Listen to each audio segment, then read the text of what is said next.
Hello friends, income Tax के cases की series में आज जो इशू हम डिस्कस करेंगे वो कंडोनेशन ऑफ अपील्स को लेकर के है।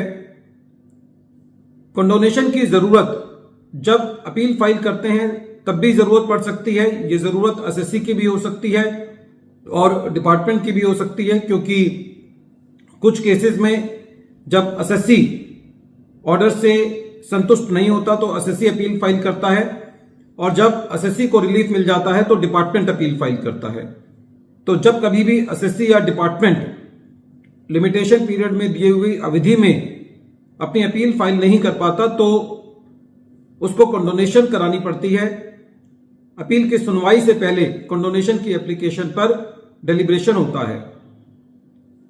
कंडोनेशन के क्या सिद्धांत होने चाहिए कंडोनेशन की एप्लीकेशन को एक्सेप्ट करते वक्त या रिजेक्ट करते वक्त, यही चीज मद्रास हाई कोर्ट ने अपने एक judgment Rare Field Engineers private limited versus assistant commissioner of income Tax के केस में डिस्कस करी। ये मैटर 459 आईटीआर पेज नंबर 766 पर रिपोर्ट हुआ। मैटर 27 मार्च 2023 को डिसाइड किया गया। प्रेजेंट केस में मद्रास हाई कोर्ट ने सुप्रीम कोर्ट के एक judgement Isha Bhattacharjee versus managing committee of Raghunathpur Nafar academy 2013 को डिस्कस किया, जिस केस के अंदर कंडोनेशन के सिद्धांतों को बताया गया। कंडोनेशन का पहला सिद्धांत यह है कि कंडोनेशन की जो अप्रोच है वो लिबरल होनी चाहिए, प्रैग्मेटिक होनी चाहिए, जस्टिस ओरिएंटेड होनी चाहिए, या दूसरे शब्दों में पेडेंटिक अप्रोच नहीं होनी चाहिए। Second, courts are not supposed to legalise injustice but are obliged to remove injustice. कहने का मतलब यह हुआ कि जस्टिस के हित में यदि किसी एप्लीकेशन की कंडोनेशन को अलाउ किया जाना है तो उसको अलाउ किया जाना चाहिए। जब भी कंडोनेशन की बात होती है तो सफिशिएंट कॉज एसएससी या डिपार्टमेंट को बताना होता है कि कंडोनेशन के लिए एसएससी के पास सफिशिएंट कॉज था जो उसकी देरी हुई। तो सफिशिएंट कॉज को काफी एक इलास्टिक वे में समझा जाना चाहिए। कंडोनेशन की एप्लीकेशन को डिसाइड करते वक्त यह ध्यान रखा जाना चाहिए कि जो मेन मुद्दा है वो ये है कि दोनों पार्टीज को जस्टिस होना चाहिए। पाइटल टेक्निकल कंसीडरेशंस को एक अनड्यू वेटेज नहीं दी जानी चाहिए। कोई भी ऐसी प्रिजम्पशन नहीं ली जानी चाहिए कि जो पार्टी कंडोनेशन के लिए गई है उसको वो जान करके डिले कर रही है।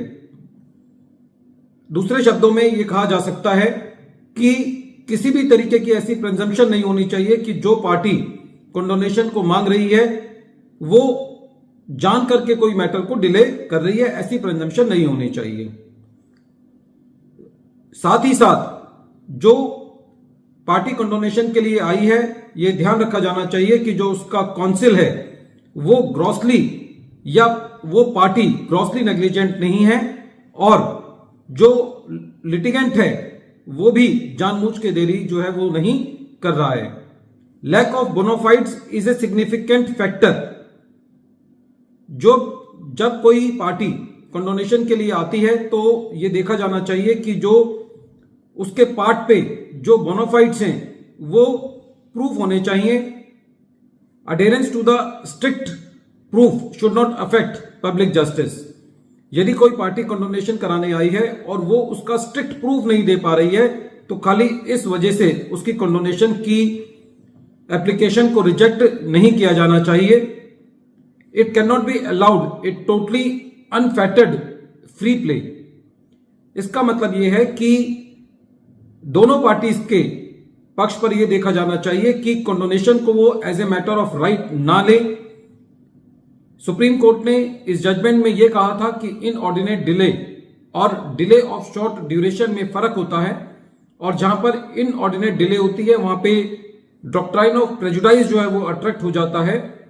तो जहां पे इनऑर्डिनेट डिले होती है वहां पे कोर्ट्स को थोड़ा स्ट्रिक्ट होना चाहिए कंडोनेशन को अलाउ करते वक्त।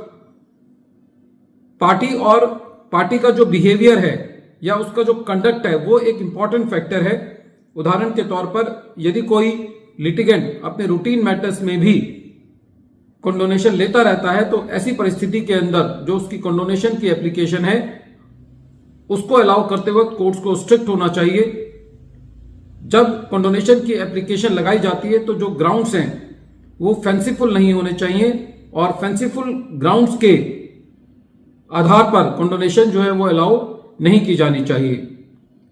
लास्ट में सुप्रीम कोर्ट ने अपने उस जजमेंट में ये कहा था कि no one should get away by recourse to the technicalities of the law of limitation.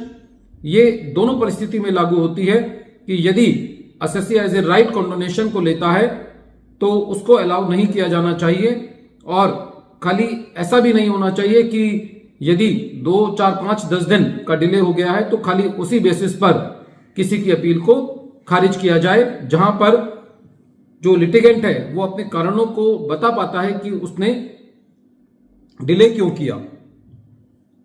As a निष्कर्ष इस केस में ये बताया गया कि जो कंडोनेशन की एप्लीकेशन है वो as a matter of right नहीं है। जब भी कंडोनेशन की एप्लीकेशन लगाई जाती है तो असेसी को ईच एंड एवरी डे का डिले मोटे तौर पे एक्सप्लेन करना होता है और जब चाहे डिले किसी भी वजह से हुई हो कंडोनेशन की एप्लीकेशन के बिना कंडोनेशन अलाउ नहीं की जाती। वीडियो के अंत में एक बार फिर मैं केस का नाम रिपीट कर रहा हूं। केस का नाम है Rarefield engineers private limited versus assistant commissioner of income tax और ये केस 459 आईटीआर पेज नंबर 766 पर रिपोर्ट हुआ। मैटर मद्रास हाई कोर्ट ने डिसाइड किया और इस केस का जजमेंट 27 मार्च 2023 को आया। Thank you friends.